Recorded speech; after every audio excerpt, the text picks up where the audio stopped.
പ്രിയപ്പെട്ട വിദ്യാർത്ഥികളെ നമസ്കാരം.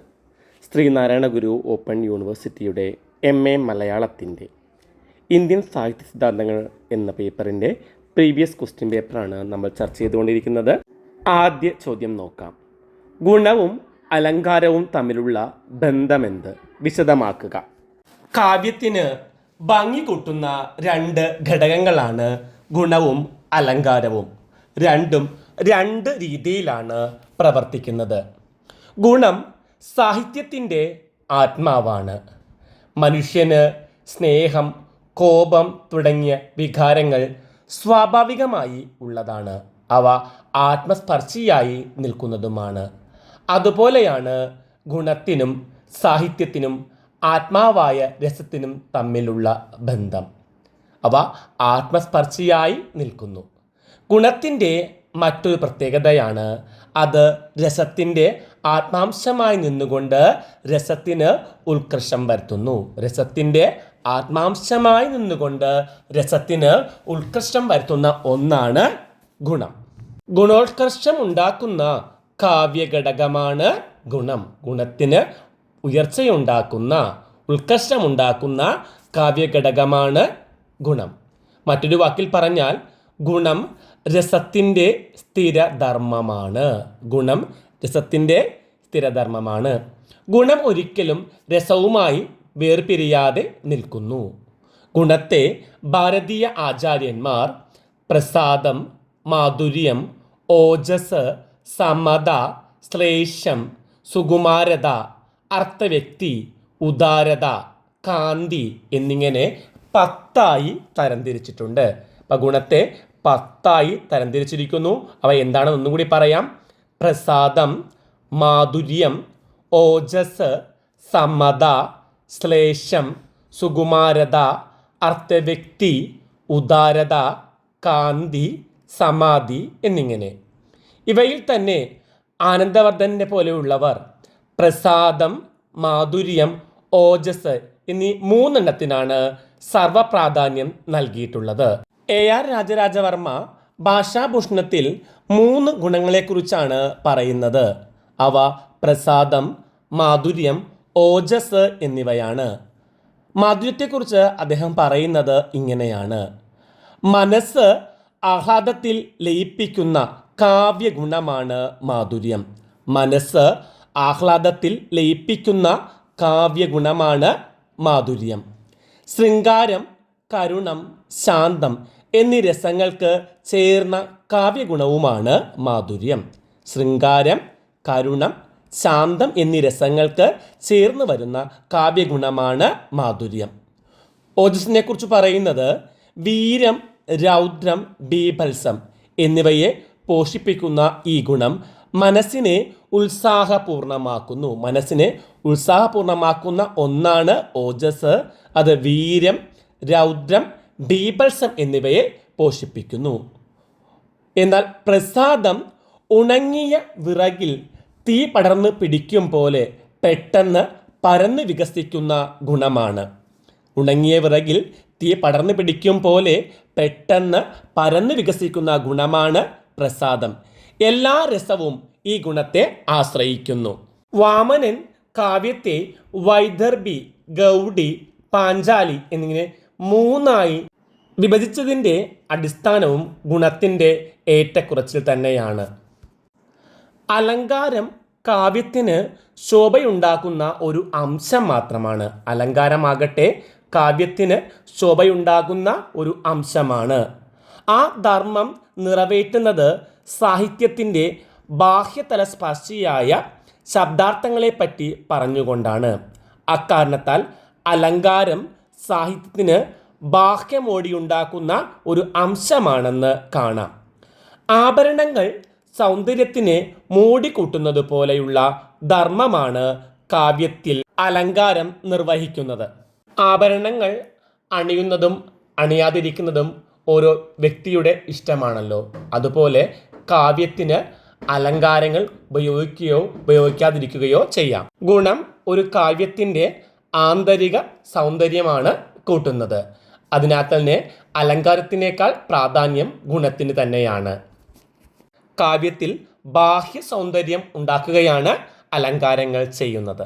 ഗുണങ്ങൾ കാവ്യ ആത്മാവിനെയും അലങ്കാരങ്ങൾ കാവ്യ ശരീരത്തെയും ഭംഗിയുള്ളതാക്കുന്നു. ഒന്നുകൂടി പറഞ്ഞാൽ, ഗുണങ്ങൾ കാവ്യ ആത്മാവിനെയും അലങ്കാരങ്ങൾ കാവ്യ ശരീരത്തെയും ഭംഗിയുള്ളതാക്കുന്നു. അടുത്ത ചോദ്യം, വാമനന്റെ രീതി സിദ്ധാന്തം വിശദമാക്കുക. കാവ്യ ശൈലി അനുസരിച്ച് കവിതകളെ തരംതിരിക്കാൻ കഴിയും. ആദ്യഘട്ടത്തിൽ കവികളുടെ ദേശത്തിൻ്റെ അടിസ്ഥാനത്തിൽ കാവ്യരീതികൾക്ക് പേരിട്ട് വിളിക്കുന്ന സമ്പ്രദായം ഉണ്ടായിരുന്നു. ആദ്യ കാലഘട്ടങ്ങളിൽ കവികളുടെ ദേശത്തിൻ്റെ അടിസ്ഥാനത്തിൽ കാവ്യരീതികൾക്ക് പേരിട്ട് വിളിക്കുന്ന ഒരു സമ്പ്രദായമാണ് ഉണ്ടായിരുന്നത്. ഭരതമുനി നാട്യശാസ്ത്രത്തിൽ 4 രീതികളെക്കുറിച്ച് പറയുന്നുണ്ട്. ഭാരതി, കൈശികി, സാത്വതി, ആരഭടി എന്നിവയാണവ. ഭാമഹൻ കവിത പിറന്ന ദേശത്തിനനുസരിച്ചല്ല, ഗുണത്തിനനുസരിച്ചാണ് രീതികൾ നിർണയിക്കേണ്ടത് എന്ന് പറഞ്ഞു. മാധുര്യം, ഓജസ്, പ്രസാദം എന്നീ കാവ്യരീതികളെ വേർതിരിച്ച് അദ്ദേഹം കാണിച്ചു. മാധുര്യം, ഓജസ്, പ്രസാദം എന്നീ കാവ്യരീതികളെയാണ് അദ്ദേഹം വേർതിരിച്ച് കാണിച്ചത്. കാവ്യത്തിൻ്റെ ആത്മാവ് രീതിയാണ്. വിശിഷ്ടമായ പദരചനയാണ് രീതി എന്ന് വാമനൻ പറയുന്നു. രീതിരാത്മ കാവ്യസ്യ എന്നും വിശിഷ്ട പദരചന രീതി വിശേഷോ ഗുണാത്മ, ഈ 3 സൂത്രങ്ങളിലൂടെയാണ് രീതിയെക്കുറിച്ച് വാമനാചാര്യൻ പറയുന്നത്. വർണ്ണം, പദം, വാക്യം തുടങ്ങിയ പദങ്ങളെ ആശ്രയിച്ച് നിന്നുകൊണ്ട് സ്ഥിര സ്വഭാവത്തോടെ രസപോഷകമായി നിൽക്കുന്ന കാവ്യധർമ്മമാണ് ഗുണം. സ്ഥിരമായി നിന്നുകൊണ്ട് രസപോഷണം നൽകുന്ന ഗുണങ്ങൾ നിറഞ്ഞു നിൽക്കുന്ന രചനയാണ് രീതിയെന്ന് വാമനാചാര്യൻ പറയുന്നു. അത് സാഹിത്യത്തിൻ്റെ ആത്മാവാണ്. രസപോഷകമായ പദസംവിധാനമാണ് സാഹിത്യത്തിൻ്റെ ജീവൻ എന്ന് പറയാം. രസപോഷകമായ പദസംവിധാനമാണ് സാഹിത്യത്തിൻ്റെ ജീവൻ. രീതികളെ 3ആയി വിഭജിച്ച് അദ്ദേഹം ലക്ഷണം ചെയ്തു. വൈദർഭി, ഗൗഡി, പാഞ്ചാലി എന്നിവയാണവ. 3 രീതികളെക്കുറിച്ചാണ് അദ്ദേഹം പറയുന്നത്. വൈദർഭി, ഗൗഡി, പാഞ്ചാലി എന്നിവ. വിദർഭം, ഗൗഡം, പാഞ്ചാലം എന്നീ പ്രദേശങ്ങളിൽ കവികളുടെ രചനയിൽ തെളിഞ്ഞു കാണുന്ന പ്രത്യേകതകളെ അടിസ്ഥാനമാക്കിയാണ് ഈ രീതിയുടെ പേര് ഇട്ടത്. എന്നാൽ ഈ 3 തരം രീതിയുമായി സ്ഥലനാമത്തിന് യാതൊരു ബന്ധവുമില്ല. എല്ലാ ഗുണങ്ങളും നിറഞ്ഞു നിൽക്കുന്ന രചനയാണ് വൈദർഭി രീതി. എല്ലാ ഗുണങ്ങളും നിറഞ്ഞു നിൽക്കുന്ന ഒന്നാണിത്. സമഗ്ര ഗുണസമ്പന്നമായ രീതിയാണ് വൈദർഭി എന്ന് പറയാം. സാഹിത്യത്തെ സൗന്ദര്യമാക്കാൻ വൈദർഭി രീതി വേണമെന്ന് പറയുന്നു. പാഞ്ചാലി രീതിയിൽ മാധുര്യം, സുകുമാരത എന്നീ ഗുണങ്ങൾക്കാണ് മുൻതൂക്കം. ശിഥിലമായ ശബ്ദബന്ധവും പുരാണ പ്രതിപാദനത്തിൻ്റെ ഛായയുമുള്ള പദരചനയാണ് പാഞ്ചാലി രീതി. മാധുര്യം, സുകുമാരത എന്നീ ഗുണങ്ങളും ശിഥിലമായ ശബ്ദബന്ധവും പുരാണ പ്രതിപാദനത്തിൻ്റെ ഛായയുമുള്ള പദരചനയാണ് പാഞ്ചാലി രീതി. ഗൗഡി രീതിയിൽ ഓജസ്, കാന്തി എന്നീ ഗുണങ്ങൾക്കാണ് മുൻതൂക്കം. ഓജസ്, കാന്തി എന്നീ ഗുണങ്ങൾക്ക് മുൻതൂക്കമുള്ളതാണ് ഗൗഡി രീതി. ഇത് സമാസ ബഹുലമാണ്. പരുഷവർണ്ണ ജടിലമായ പദങ്ങൾ ഉൾക്കൊള്ളുന്നതാണ് ഗൗഡി രീതി. പരുഷവർണ്ണ ജടിലമായ പദങ്ങൾ കാണാം. ദീർഘമായ സമാസങ്ങൾ, ശബ്ദാഡംബരങ്ങൾ ഈ ശൈലിയുടെ സവിശേഷതയാണ്. ദീർഘമായ സമാസങ്ങളും ശബ്ദാഡംബരങ്ങളുമാണ് ഗൗഡി രീതിയുടെ സവിശേഷത. വാമനാചാര്യന് വൈദർഭി രീതിയോടായിരുന്നു ഏറ്റവും കൂടുതൽ ആഭിമുഖ്യം ഉണ്ടായിരുന്നത്. ഗൗഡിയും പാഞ്ചാലിയും വൈദർഭി രീതിയിലേക്കുള്ള പരിശീലനത്തിൻ്റെ പടവുകളായി വാമനൻ പരിഗണിക്കുന്നില്ല. ചണം നെയ്തു ശീലിച്ചാൽ പട്ടുനൂൽ നെയ്യാൻ കഴിയില്ലല്ലോ. നിസ്സാരത്തെ സാരവത്താക്കാനും ഇല്ലാത്തതിന് ഉണ്മ കൊടുക്കാനും ആസ്വാദ്യതയുടെ തെളിഞ്ഞൊഴുക്കുവാനും വൈദർഭി രീതി ഉതകും. അടുത്ത ചോദ്യം നോക്കാം. രീതിയും സ്റ്റൈലും എന്താണെന്ന് വിശദീകരിക്കുക. വർണ്ണം, പദം, ആശയം എന്നിവയുടെ സന്നിവേശത്തിൽ ദീക്ഷിക്കുന്ന സവിശേഷതയിൽ നിളവാകുന്ന ഒരു പ്രത്യേകതയാണ് രീതി എന്നത്. വർണ്ണം, പദം, ആശയം എന്നിവയുടെ സന്നിവേശത്തിൽ ദീക്ഷിക്കുന്ന സവിശേഷതയിൽ നിളവാകുന്ന ഒരു പ്രത്യേകതയാണ് രീതി. ആനന്ദവർദ്ധനൻ രീതിയെ സംഘടന എന്നാണ് വിളിക്കുന്നത്. രീതിരാത്മ കാവ്യസ്യ എന്ന സൂത്രം ഉയർത്തിപ്പിടിച്ചുകൊണ്ട് വാമനൻ കാവ്യാത്മാവാണ് രീതി എന്ന് പറയുന്നു. ഗുണങ്ങൾക്ക് സർവപ്രധാനം വരുന്ന വിധത്തിൽ പദരചന സാധിക്കുന്നതാണ് വാമനന്റെ രീതി. ഭാമഹൻ, ദണ്ഡി, കുന്തകൻ എന്നിവ രീതിയെ മാർഗം എന്നാണ് വ്യവഹരിക്കുന്നത്. മലയാളത്തിൽ സ്റ്റൈലിന് പകരം ഉപയോഗിക്കുന്ന പദമാണ് ശൈലി. ശീലത്തിൽ നിന്ന് ഉണ്ടാകുന്നതാണ് ശൈലി എന്ന പദം. ശീലത്തിൽ നിന്ന് ഉണ്ടാകുന്നത്, ശീലത്തെ സംബന്ധിച്ചത് എന്നാണ് ശൈലിക്കർത്ഥം. ഓരോ എഴുത്തുകാരൻ്റെയും തനിമയാണ് സ്റ്റൈൽ. വള്ളത്തോളും തകഴിയും ബഷീറുമെല്ലാം വ്യത്യസ്തമായ സ്റ്റൈലിൻ്റെ ഉടമകളാണ്. ഓരോ എഴുത്തുകാരൻ്റെയും തനിമയാണ് സ്റ്റൈൽ. ബഫോൺ പറയുന്നത് ഇങ്ങനെയാണ്: മനുഷ്യൻ തന്നെ സ്റ്റൈലാണ്. Man is the style himself. Man is the style himself. ഓരോ എഴുത്തുകാരൻ്റെയും പ്രത്യേകതയായി സ്റ്റൈലിനെ അല്ലെങ്കിൽ ശൈലിയെ നമുക്ക് പറയാവുന്നതാണ്. ഓരോ രസത്തിനും പോഷകമായ ഗുണങ്ങളുടെ അനുരഞ്ജനത്തിലൂടെ സാഹിത്യ സൗന്ദര്യം വിടർത്തിക്കാണിക്കുന്ന പദസംവിധാന ചാതുര്യമാണ് രീതി സിദ്ധാന്തത്തിന് പിറകിലുള്ളത്. രീതി ശൈലിയാണെന്ന് തെറ്റിദ്ധരിക്കാറുണ്ട്. ഇവയ്ക്ക് തമ്മിൽ യാതൊരു സാജാത്യവുമില്ല. സ്റ്റൈൽ കവിതയെ സമഗ്രമായി സ്പർശിക്കുമ്പോൾ രീതി ചില കാവ്യഗുണങ്ങളെ മാത്രമേ സ്പർശിക്കുന്നുള്ളൂ. സ്റ്റൈൽ കവിതയെ സമഗ്രമായി സ്പർശിക്കുമ്പോൾ രീതി ചില കാവ്യഗുണങ്ങളെ മാത്രമാണ് സ്പർശിക്കുന്നത്. ഭാഷയെ ഒരു ഘടന എന്ന നിലയിൽ വിലയിരുത്തുന്ന സെസ്സൂറിൻ്റെ ചിന്തകളാണ് ശൈലീ വിജ്ഞാനീയത്തിന് അടിസ്ഥാനം.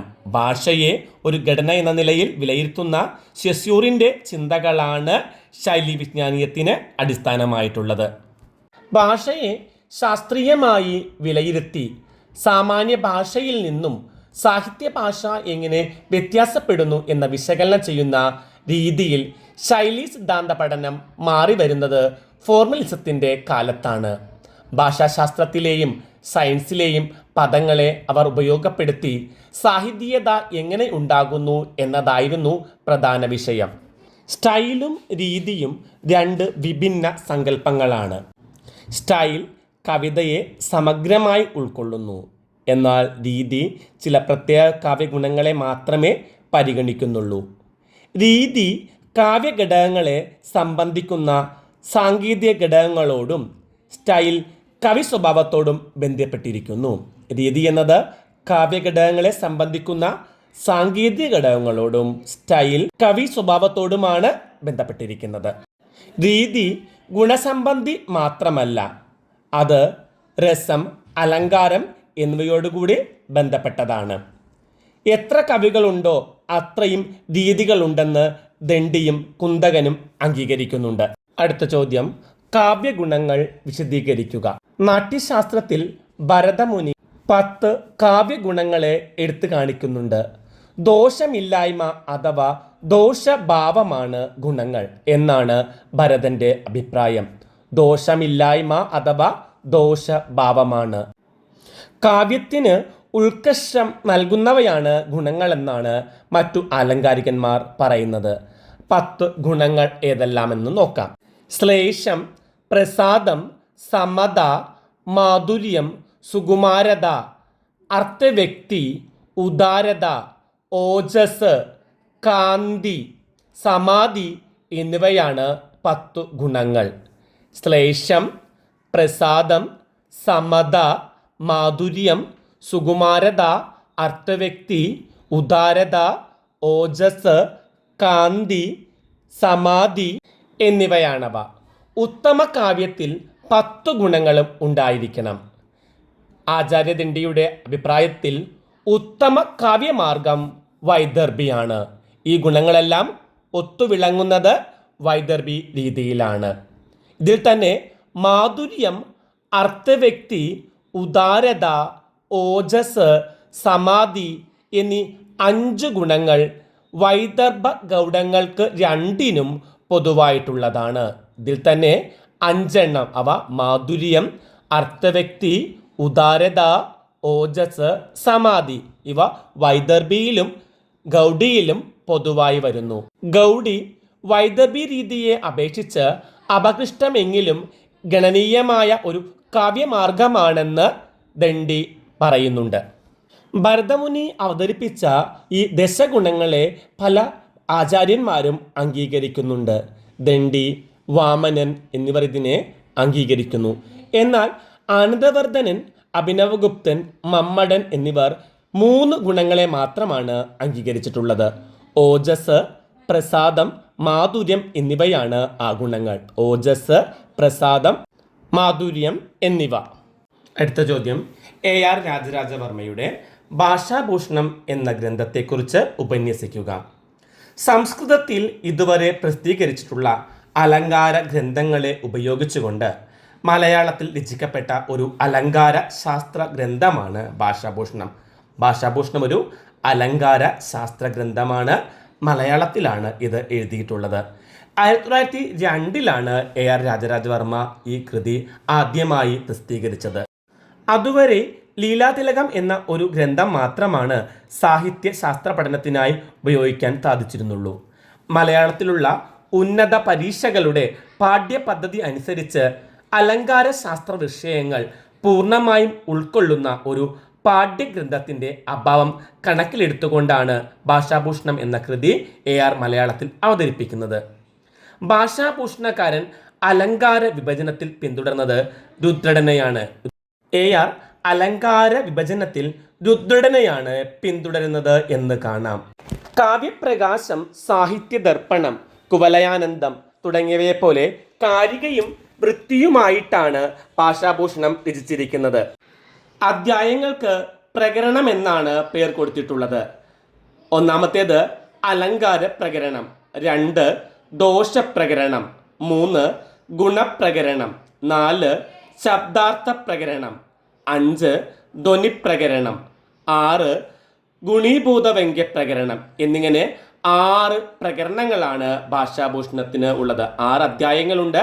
അധ്യായങ്ങൾക്ക് പ്രകരണം എന്ന പേരാണ് കൊടുത്തിട്ടുള്ളത്. ഒന്നാമത്തിൽ അലങ്കാരം, രണ്ടാമത്തിൽ ദോഷം, 3 ഗുണം, 4 ശബ്ദാർത്ഥം, 5 ധ്വനി, 6 ഗുണീഭൂത വ്യംഗ്യം. അലങ്കാര ശാസ്ത്രത്തിൽ മലയാളത്തിലുണ്ടായ പ്രധാനപ്പെട്ട അലങ്കാര ശാസ്ത്ര ഗ്രന്ഥം തന്നെയാണ് ഭാഷാഭൂഷണം. ഭാഷാഭൂഷണത്തിനു ശേഷം നിരവധി രചനകൾ മലയാളത്തിൽ ഉണ്ടായിട്ടുണ്ട്. 1928 കുട്ടിക്കൃഷ്ണമാരാർ രചിച്ച സാഹിത്യഭൂഷണം ഒരു പ്രധാനപ്പെട്ട കൃതിയാണ്. ARന്റെ പല നിഗമനങ്ങളെയും യുക്തിപൂർവ്വം എതിർത്താണ് മാരാർ ഇത് എഴുതിയത്. അലങ്കാരത്തിന് സർവപ്രാധാന്യം നൽകിയതിനെയും രസധ്വനിക്ക് പ്രാധാന്യം നൽകാത്തതിനെയും മാരാർ ശക്തമായി വിമർശിക്കുന്നുണ്ട്. ARന്റെ ചില വാദങ്ങളെ മാരാർ വിമർശിക്കുന്നത് ഈ കൃതിയിൽ കാണാം. അദ്ദേഹം പറയുന്നത് ഇങ്ങനെയാണ്: അലങ്കാരത്തിന് സർവപ്രാധാന്യം നൽകിയതിനെയും രസധ്വനിക്ക് പ്രാധാന്യം നൽകാത്തതിനെയുമാണ് മാരാർ ശക്തമായി വിമർശിച്ചത്. ARനെയും പ്രാചീനനായ ആനന്ദവർദ്ധനെയും കൂടി എതിർക്കുക എന്ന ആശയം ഈ രചനയ്ക്ക് പിന്നിൽ ഉണ്ടായിട്ടുണ്ട് എന്ന് ഡോക്ടർ M ലീലാവതി സാഹിത്യ നിരൂപണത്തിലെ ദിശാബോധം എന്ന ഗ്രന്ഥത്തിൽ പരാമർശിക്കുന്നുണ്ട്. പൂർവ്വ ആചാര്യന്മാരെ പറ്റി പ്രസ്താവിക്കുമ്പോൾ സ്വല്പം കൂടി നീതി വേണം എന്ന അവതാരിക എഴുതിയ ഉള്ളൂർ പറഞ്ഞ കാര്യവും ടീച്ചർ അനുസ്മരിക്കുന്നുണ്ട്. ഭാഷാഭൂഷണത്തിൽ അലങ്കാരങ്ങൾക്ക് നൽകുന്ന ഉദാഹരണങ്ങൾ കൃത്യമല്ലെന്നും അലങ്കാരങ്ങൾ ഗുണങ്ങളെപ്പോലെ ഹരാദ്യാഭരണങ്ങൾ മാത്രമെന്ന ഭാഷാഭൂഷണത്തിലെ യുക്തിയെയും മാരാർ ഗണ്ണിക്കുന്നുണ്ട്. വൈദർഭി രീതിക്ക് ഉദാഹരണമായ ശബ്ദാലങ്കാര പ്രധാനമായ പദ്യം ഉദാഹരണം നൽകിയതിനെയും മാരാർ കുറ്റപ്പെടുത്തുന്നു. മറ്റൊരു വിമർശനം ഇങ്ങനെയാണ്: ലക്ഷണങ്ങൾക്ക് അനുയോജ്യമായ ലക്ഷ്യങ്ങളല്ല ഭാഷാഭൂഷണത്തിലുള്ളത്. ധ്വനികാരനെ എതിർത്ത് മഹിമഭട്ടന്റെ വ്യക്തിവിവേകത്തെ പ്രതിഷ്ഠിക്കാനുള്ള അമിത ശ്രമം സാഹിത്യഭൂഷണത്തെയും സാരമായി ബാധിച്ചിട്ടുണ്ട്. ഭാഷാഭൂഷണം രചിക്കുന്നതിനായി മലയാളത്തിലെ പ്രസിദ്ധ കൃതികളെല്ലാം AR പരിശോധിച്ചിട്ടുണ്ട്. 130ഓളം ശ്ലോകങ്ങൾ സംസ്കൃത അലങ്കാര ശാസ്ത്ര ഗ്രന്ഥങ്ങളിൽ നിന്ന് തർജ്ജമ ചെയ്ത് ചേർത്തിട്ടുണ്ട്. സ്വന്തമായും ചില ശ്ലോകങ്ങൾ എഴുതിയിട്ടുണ്ട്. സംസ്കൃത കാവ്യമീമാംസാ തത്വങ്ങളെ മലയാള കാവ്യങ്ങളോട് ബന്ധപ്പെടുത്തി നവ്യ അലങ്കാര പദ്ധതി അനുസരിച്ച് മലയാളത്തിൽ ഒരു അലങ്കാര ശാസ്ത്ര ഗ്രന്ഥം രചിച്ച AR ഭാഷാസേവന വ്യഗ്രതയോട് മലയാളികൾ എന്നും കടപ്പെട്ടിരിക്കുന്നു എന്ന് പറയാം. വിദ്യാർത്ഥികൾക്ക് അലങ്കാര ശാസ്ത്രത്തിലേക്ക് പ്രവേശനം നൽകാനും അതിലെ അടിസ്ഥാന തത്വങ്ങൾ ഗ്രഹിക്കാനും ഭാഷാഭൂഷണം പോലെ ഉത്തമമായ മറ്റൊരു അലങ്കാര ശാസ്ത്രം ഇതുവരെയും മലയാളത്തിൽ ഉണ്ടായിട്ടില്ല. അതുകൊണ്ട് തന്നെയാണ് ഈ ഗ്രന്ഥം പാഠപുസ്തകമായി ഇന്നും തുടരുന്നത്. അലങ്കാരങ്ങളുടെ വർഗീകരണത്തിൽ കാവ്യാലങ്കാരത്തെയും ലക്ഷ്യലക്ഷണങ്ങൾ നിർദ്ദേശിക്കുന്നതിൽ കുവലയാനന്ദത്തെയും ശബ്ദം, വ്യാപാരം, ദോഷം, ഗുണം തുടങ്ങിയ കാര്യങ്ങളിൽ കാവ്യപ്രദീപം, സാഹിത്യ ദർപ്പണം മുതലായ കൃതികളെയുമാണ് ഭാഷാഭൂഷണം ഉപജീവിച്ചിട്ടുള്ളത്. കവിത്വവും പാണ്ഡിത്യവും പാശ്ചാത്യ സാഹിത്യ പരിചയവും ഉണ്ടായിട്ടും ഒരു ഗ്രന്ഥത്തിലെ ആശയങ്ങളെ സ്വീകരിക്കുമ്പോൾ അവയെ സമാന ഗ്രന്ഥങ്ങളിലെ സിദ്ധാന്തവുമായി താരതമ്യം ചെയ്തില്ല എന്നത് ഭാഷാഭൂഷണത്തിൻ്റെ ഒരു ന്യൂനതയായി പറയാവുന്നതാണ്. അലങ്കാര പഠനങ്ങളോടെയാണ് ഭാഷാഭൂഷണം ആരംഭിക്കുന്നത്. ഒരു വിദ്യാർത്ഥി ആദ്യമായി അലങ്കാര പ്രകടനം പഠിക്കുമ്പോൾ കാവ്യത്തിൻ്റെ മുഖ്യ ഘടകം അലങ്കാരമാണെന്ന് തെറ്റിദ്ധരിക്കാൻ സാധ്യതയുണ്ട്. കാവ്യ സൗന്ദര്യത്തിന് നിദാനമെന്നും ഒരു ധാരണ ഉറയ്ക്കുകയും ചെയ്യും. പിന്നീട് അതത് സന്ദർഭങ്ങളിൽ കാവ്യത്തിൻ്റെ ജീവൻ രസമാണെന്നും അങ്കിയായത് ധ്വനിയാണെന്നും മറ്റും പറയുന്നുണ്ടെങ്കിലും അതുകൊണ്ടും ആദ്യത്തെ തെറ്റിദ്ധാരണ മാറിക്കൊള്ളണമെന്നില്ല. അതിനാൽ കാവ്യസ്വരൂപ ലക്ഷണമായിരുന്നു ആദ്യം പറഞ്ഞു വെക്കേണ്ടത്. രീതികളെ അനുപ്രാസ ഭേദങ്ങളായി ശബ്ദാലങ്കാര പ്രകടനത്തിലാണ് ഉൾപ്പെടുത്തിയിരിക്കുന്നത്. പ്രസിദ്ധമായ വൈദർഭി രീതിയെ ഉദാഹരിച്ചപ്പോൾ വെറും ഇംഗ പ്രാസമായി മാറ്റുകയും ചെയ്തു.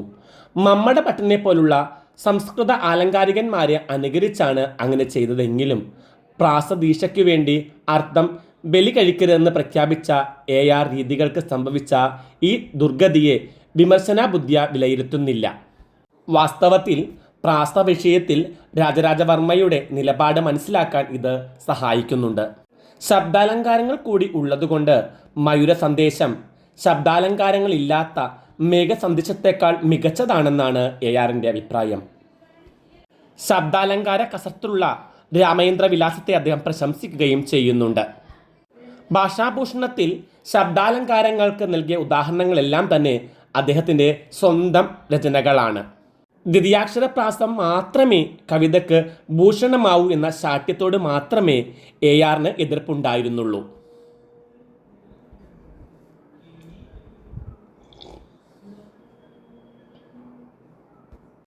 പ്രാചീന സംസ്കൃത അലങ്കാരികന്മാരുടെ അഭിപ്രായങ്ങളെ വിമർശിച്ചാൽ ഗുരുത്വദോഷമുണ്ടാകുമെന്നുള്ള ഭീതിയാണോ ARൻ്റെ വിമർശന ബുദ്ധിയെ നിയന്ത്രിച്ചത്? ഇന്നത്തെ ക്ലാസ് നമുക്ക് ഇവിടെ അവസാനിപ്പിക്കാം. ക്ലാസ് ഇഷ്ടമായെങ്കിൽ ലൈക്കും ഷെയറും കമൻറ്റും എല്ലാം ചെയ്യുമല്ലോ.